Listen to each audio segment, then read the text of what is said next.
Il capitale umano diventa per le nostre aziende un punto focale su cui spesso riflettiamo e necessitiamo di sempre nuova forza lavoro che possa dare quel servizio che porti i nostri hotel a livelli di superiorità. Il prossimo obiettivo è di raggiungere le 7.000 candidature. Siamo partiti da 1.500, 3.000, 5.000, 7.000 sono le candidature che vorremmo avere nel nostro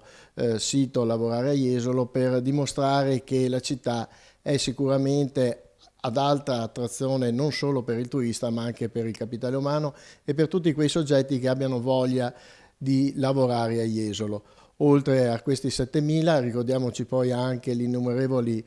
curricula che arrivano da parte dei professionisti del settore, sempre attenti a una località importante come la nostra.